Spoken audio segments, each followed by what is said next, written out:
আসসালামু আলাইকুম ওয়া রাহমাতুল্লাহি ওয়া বারাকাতুহু। নাহমাদুহু ওয়া নুসাল্লি আলা রাসূলিল কারীম, আম্মা বা'দ। প্রিয় সাংবাদিক বন্ধুগণ,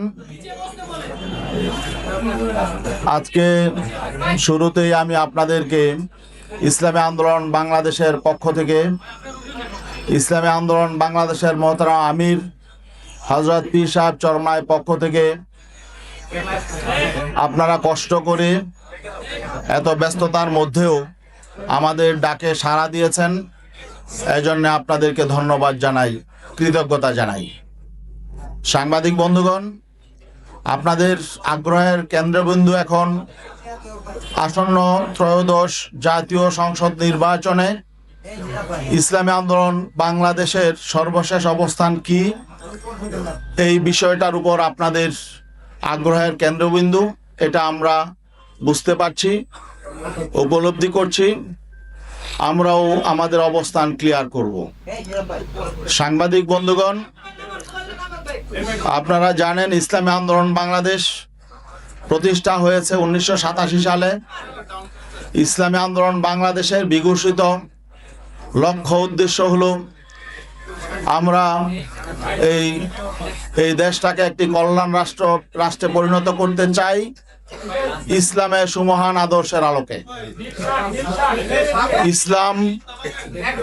ইসলামের সুমহান আদর্শের আলোকে ইসলামের নীতি আদর্শ প্রতিষ্ঠার মধ্য দিয়ে আমরা বাংলাদেশটাকে একটি কল্যাণ রাষ্ট্র পরিণত করতে চাই, বাংলাদেশের গণমানুষের অধিকার প্রতিষ্ঠা করতে চাই, এবং আমরা এটা বিশ্বাস করি ইসলামের নীতি আদর্শের ভিত্তিতেই সকল মানুষের অধিকার প্রতিষ্ঠা সম্ভব। এবং শুধু মুসলমান নয়, অমুসলিম জাতি ধর্ম বর্ণ নির্বিশেষে সকলের অধিকার নিশ্চিত করার জন্য ইসলামই একমাত্র উপযুক্ত আদর্শ। এবং ইসলাম এ যুগেও বাস্তবায়িত হলে সকলের অধিকার সুনিশ্চিত হবে, ইনসাফ প্রতিষ্ঠা হবে, সুবিচার প্রতিষ্ঠা হবে, ন্যায় প্রতিষ্ঠা হবে। এই বিশ্বাস থেকেই গোটা বাংলাদেশে ইসলামী আন্দোলন বাংলাদেশের নেতাকর্মীরা কাজ করে যাচ্ছে। শুধু তাই নয়, ইসলামী আন্দোলন বাংলাদেশ এই দেশ গড়ার এই রাজনীতি, কল্যাণ প্রতিষ্ঠার এই রাজনীতি, ইসলাম প্রতিষ্ঠার এই রাজনীতিটাকে পবিত্র ইবাদত মনে করে। ইবাদত মনে করেই আমরা এই বাংলাদেশে গণমানুষের সামনে এই দাওয়াত পৌঁছে দিচ্ছি। যেহেতু আমরা এটাকে একটা পবিত্র ইবাদত মনে করি, এই জন্যই আমাদের গোটা বাংলাদেশে লাখো নেতাকর্মী, তাদের মধ্যে কোনো হতাশা নেই। আমরা যেমন নামাজ পড়ি, আমরা যেমন রোজা রাখি, আমরা যেমন যাকাত দেই, নিয়মিত দিয়ে যাই, এতে করে যেমন আমাদের কোনো হতাশা নেই, তেমনিভাবে আমাদের এই রাজনীতি এটা করেও আমরা পরিতৃপ্ত, এতে করে আমাদের কোনো হতাশা নেই। বর্তমান বাস্তবতায় আপনারা জানেন গত বছর 5 আগস্ট একটি অভ্যুত্থান হয়েছে। অভ্যুত্থানের মধ্য দিয়ে একটি ফ্যাসিবাদী স্বৈর সরকারের পতন হয়েছে। মানুষের মধ্যে একটা প্রত্যাশা জেগে উঠেছে যে আগামীতে একটি নতুন বাংলাদেশ বিনির্মাণ হবে। ইসলামী আন্দোলন বাংলাদেশ মনে করেছিল এখন ইসলামপন্থী শক্তির সামনে একটা বড় সুযোগ তৈরি হয়েছে। ইসলামের আদর্শের আলোকে রাষ্ট্র পুনর্গঠনের, মানুষের অধিকার প্রতিষ্ঠার একটা মহান সুযোগ তৈরি হয়েছে। এই সুযোগটা যাতে কাজে লাগানো যায় এবং দেশটাকে যাতে একটি কল্যাণ রাষ্ট্রে প্রতিষ্ঠা করা যায়, ইনসাফ কায়েম করা যায় এবং বৈষম্যহীন শোষণমুক্ত সমাজ প্রতিষ্ঠা করা যায়, এই লক্ষ্য বাস্তবায়নের জন্য ইসলামী আন্দোলন বাংলাদেশের মোহতারাম আমির পীর সাহেব চরমনাই ইসলামপন্থী শক্তির জন্য আগামী জাতীয় নির্বাচনে ইসলামপন্থীদের একটি ভোটের একটি বাক্স হবে, ওয়ান বক্স পলিসি ঘোষণা করেছিলেন। এবং সেই ওয়ান বক্স পলিসির যুগান্তকারী ডাকে সাড়া দিয়ে অনেকেই হুজুরের সাথে সুর মিলিয়ে কথা বলেছিলেন এবং একটা জাগরণ তৈরি হয়েছিল, মানুষের মধ্যে প্রত্যাশা জেগে উঠেছিল। সেটার মূলে ছিল ইসলামী শক্তির ওয়ান বক্স, ইসলাম প্রতিষ্ঠার জন্য, ইসলামের আদর্শের আলোকে বাংলাদেশটাকে পুনর্গঠন করার জন্যে। কিন্তু দুর্ভাগ্যজনক বাস্তবতা হলো আমরা দেখলাম এক পর্যায়ে এসে সেই ইসলামপন্থী শক্তির ওয়ান বক্স থেকে কেউ কেউ এটাকে রাজনৈতিক স্বার্থ হাসিলের জন্য, ক্ষমতায় যাওয়ার একমাত্র লক্ষ্য বাস্তবায়নের জন্য এটাকে এই ধারা থেকে ভিন্ন দিকে নিয়ে যাওয়ার চেষ্টা চালাচ্ছে। এই জন্যে আমরা ব্যথিত, মর্মাহত। আমরা যেহেতু ইবাদতের রাজনীতি করি, আমরা আমাদের নেতাকর্মীদের সাথে প্রতারণা করতে পারি না। আমরা এদেশের ইসলামপন্থী জনতার আবেগের সাথে আমরা কিছুতেই প্রতারণা করতে পারি না। আমরা যেহেতু ইসলাম প্রতিষ্ঠার জন্যে, ইসলামের সুমহান আদর্শ প্রতিষ্ঠার জন্যে, ইসলামের আলোকে কল্যাণ রাষ্ট্র প্রতিষ্ঠার জন্যে আমরা দীর্ঘদিন যাবৎ এখানে কাজ করে আসছি। আমরা এর থেকে বিচ্যুত হতে পারি না। এই জন্যে আপনারা লক্ষ্য করেছেন যে গতকালকে 11 দলীয় জোটের ব্যানারে যেখানে আমরাও ছিলাম, সেখানে একটি সাংবাদিক সম্মেলন হয়েছে, সেখানে আসন বন্টন হয়েছে। সেখানে আমাদের এই যে দীর্ঘদিনের পথ চলা, 5ই আগস্ট পরবর্তী সারা দেশে আমরা ইসলামপন্থী শক্তি একসাথে করার জন্য যে চেষ্টা সাধনা করেছিলাম, আমরা দেখেছি যে শেষ পর্যায়ে এসে আমাদের যে লক্ষ্য ছিল সেই লক্ষ্য অর্জিত না হওয়ার একটা সম্ভাবনা তৈরি হয়েছে। লক্ষ্য অর্জিত না হওয়ার একটা শঙ্কা তৈরি হয়েছে। এই শঙ্কা থেকে আমরা চিন্তা করলাম আমাদের ইসলামের পক্ষের একটি বাক্সকে আমাদের হেফাজত করতে হবে। এই জন্যে ইসলামী আন্দোলন বাংলাদেশ, যদিও আমরা জানি সামনে আমাদের পথ চলা হয়তো মসৃণ নাও হতে পারে, কারণ আমরা ক্ষমতার রাজনীতি আমরা সেভাবে করি না। আমাদের মূল লক্ষ্য ইসলামকে আমরা আগে রাখি। আমরা নীতি আদর্শের রাজনীতি করি। আর এখানে আমরা দেখছি যে নীতি আদর্শের প্রশ্নে, রাজনৈতিক প্রশ্নে, ইনসাফের প্রশ্নে আমরা বৈরিতার শিকার হয়েছি। সেই জন্যে আমরা আজকে আপনাদের সামনে ঘোষণা দিতে বাধ্য হচ্ছি যে ইসলামী আন্দোলন বাংলাদেশ আসন্ন ত্রয়োদশ জাতীয় সংসদ নির্বাচনে যে 270টি আসনে মনোনয়নপত্র সাবমিট করেছে, এর মধ্যে আপিলে 2 জন বাতিল হয়েছে। বাকি 268 জন সংসদ সদস্য প্রার্থী এখনো পর্যন্ত মাঠে কাজ করছেন। আমরা তাদেরকে নির্দেশনা দিয়ে দিয়েছি, তারা নির্বাচনের প্রতিদ্বন্দ্বিতা করবেন, একজনও তারা মনোনয়নপত্র প্রত্যাহার করবেন না।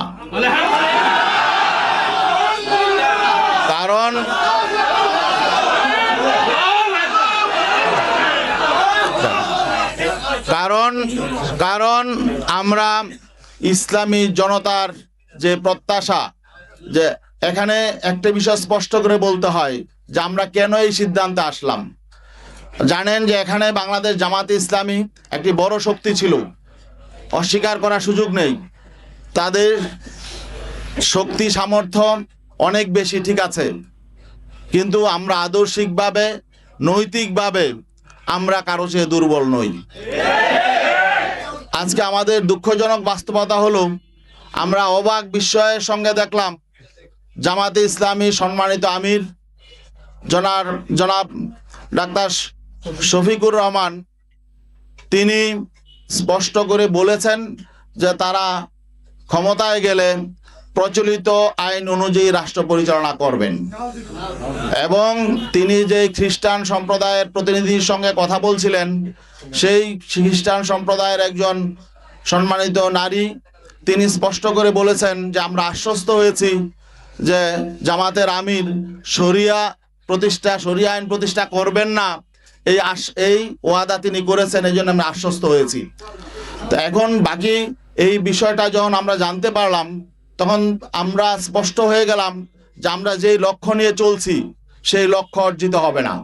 কারণ আজকে যখন রাষ্ট্র ক্ষমতা যাওয়ার মতো একটা পরিস্থিতি তৈরি হয়েছে, এখন যারা প্রধান শক্তি তারাই যদি ইসলামের সুমহানী আদর্শ থেকে ভিন্ন দিকে চলে যায়, তারা যদি ইসলামী আইনের প্রতি তাদের আস্থা না থাকে, তাহলে আমরা যে কর্মী সমর্থক নিয়ে সারা দেশে ইসলামের পক্ষে কাজ করে যাচ্ছি, এই স্বপ্নই থেকে যাবে।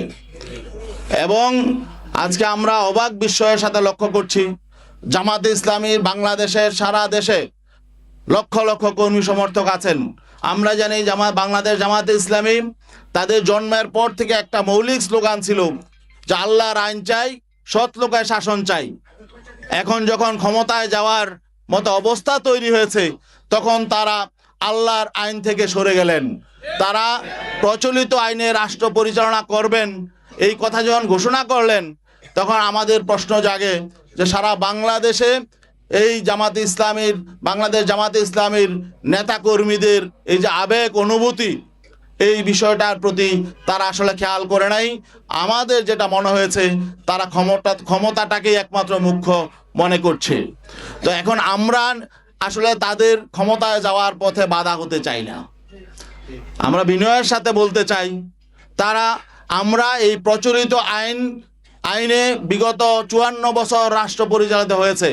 এই প্রচলিত আইনে শান্তি প্রতিষ্ঠায়, কল্যাণ প্রতিষ্ঠায় প্রচলিত আইন ব্যর্থ হয়েছে। এই প্রচলিত আইন বৈষম্য তৈরি করেছে। অন্যায় অবিচারের মূল হলো প্রচলিত আইন। অতএব আমরা তো সবসময় বলে আসছি, প্রচলিত আইন পরিবর্তন করে সেখানে আল্লাহর দেয়া আইন এবং ইসলামের সুমহান আইন, যেটা সকলের জন্য সমান এবং ধর্মবর্ণ নির্বিশেষে সকলের অধিকার প্রতিষ্ঠা করবে, আমরা তো সেই আইন প্রতিষ্ঠার জন্য আন্দোলন করি। এখন শেষ মুহূর্তে যদি আমরা দেখি যে আসলে প্রধান যে রাজনৈতিক শক্তি, আমাদের সহযোগী শক্তি ছিলেন, তারা যখন নাকি বলছেন যে না, তারা সে আল্লাহর আইনের পথে চলবেন না, বরং প্রচলিত আইনেই তারা রাষ্ট্র পরিচালনা করবেন, তখন আমরা তাদের সহযোগী হওয়ার জন্য আমরা প্রস্তুত নই। এই জন্যে আমরা মনে করছি এটা আমাদের এই ইসলামপন্থী শক্তির সামনে আমাদের তুলে ধরা দরকার। এই জন্যে আমরা তাদের আবেগের প্রতি শ্রদ্ধা জানাই। অনেকেরই অনেক রকম আবেগ তৈরি হয়েছিল, এই ঐক্যকে নিয়ে আমরা তাদের প্রতি সম্মান শ্রদ্ধা জানাই। আর বিশেষ করে এখনো পর্যন্ত যারা জোটবদ্ধ আছেন, সেখানে আরও ইসলামী সংগঠন আছেন, তাদের প্রতি আমরা শ্রদ্ধা জানাই। তাদের প্রতি আমাদের কোনো বিরূপ ধারণা নেই। তবে আমি তাদেরকে বিনয়ের সাথে অনুরোধ করব, তারা যাতে এই যে জামাতে ইসলামীর প্রধান যে বক্তব্যটা দিয়েছেন, এইটার ব্যাপারে যদি তাদের নীতি আদর্শের সাথে সাংঘর্ষিক তারা মনে করেন, তারা যাতে একটু ক্লিয়ার হয়ে নেন। আরেকটি বিষয়, এটা ছিল আমাদের আদর্শিক বিষয়, আর একটা রাজনৈতিক বিষয়ও এখানে আছে। কারণ শুধু একটি কারণেই আমাদের অবস্থান নয়, আরও বেশ কিছু কারণ আছে। মৌলিক কারণগুলো আমি বলছি। রাজনৈতিক বিষয় হলো, যখন আমরা একই পথে হাঁটব, আমরা যখন সমঝোতার ভিত্তিতে নির্বাচন করব, আমরা যখন আগামীতে পার্লামেন্টে যাব, তখন আমাদের ভোট নিয়ে যারা পার্লামেন্টে যাবেন, আমরা যাদের ভোট নিয়ে পার্লামেন্টে যাব, তাদের পারস্পরিক সমঝোতা, সমন্বয়, সম্মানবোধ থাকতে হবে। জামাতে ইসলামীর সম্মানিত আমির ডাক্তার শফিকুর রহমান, তিনি বিএনপির প্রধান জনাব তারেক রহমানের সাথে সাক্ষাৎ শেষে তিনি স্পষ্ট করে বলেছেন যে তারা জাতীয় সরকার, নির্বাচন পরবর্তী জাতীয় সরকার, বিএনপির সঙ্গে জাতীয় সরকার গঠন করবেন এবং বেগম খালেদা জিয়া যে ঐক্যের পাঠাতন তৈরি করে গেছেন, সেই ঐক্যের পাঠাতনে দাঁড়িয়ে আগামী দিনে রাষ্ট্র পরিচালনা করবেন। এখন আমাদের প্রশ্ন হলো, এই যে তিনি একটি অ্যালায়েন্সে আছেন, একটি সমঝোতায় আছেন, এটা একটি মৌলিক প্রশ্ন। আগামীতে জাতীয় সরকার হবে নাকি কোন সরকার হবে, এটা একটা মৌলিক প্রশ্ন। যেহেতু আমরা এদের প্রতিদ্বন্দ্বী, একটি প্রতিদ্বন্দ্বী শক্তির সাথে গিয়ে উনি নিজে ঘোষণা দিয়ে আসলেন তিনি জাতীয় সরকার করবেন, তাদের ঐক্যের পাঠাতনে দাঁড়িয়ে রাষ্ট্র পরিচালনা করবেন, তাহলে এখানে আমাদের সাথে তো বিষয়টা তিনি ডিসকাস করেন নাই। অন্যান্য শরিকদের সাথে তিনি এককভাবে ঘোষণাটা দিয়ে আসলেন।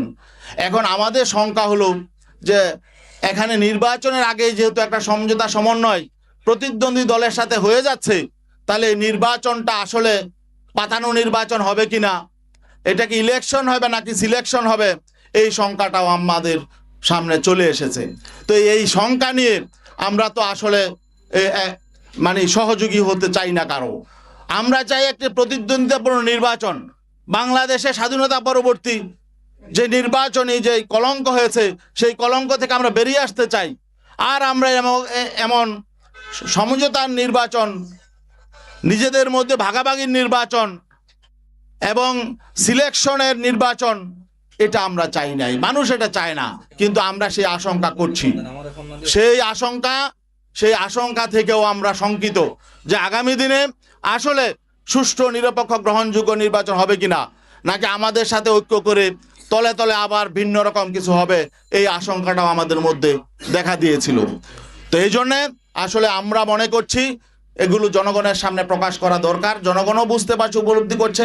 আমাদের কাছে বিভিন্ন দিক থেকে বিভিন্ন সংবাদ আসছে, বিভিন্ন রাষ্ট্রের সাথে বিভিন্ন পরিকল্পনা করা হচ্ছে, কি হচ্ছে এটাও আমরা জানি না।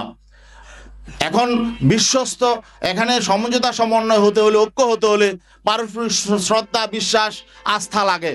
আমরা আস্থা, বিশ্বাস, শ্রদ্ধার জায়গা যখন ভেঙে যায় তখন তো আসলে সেখানে ঐক্য টিকে না।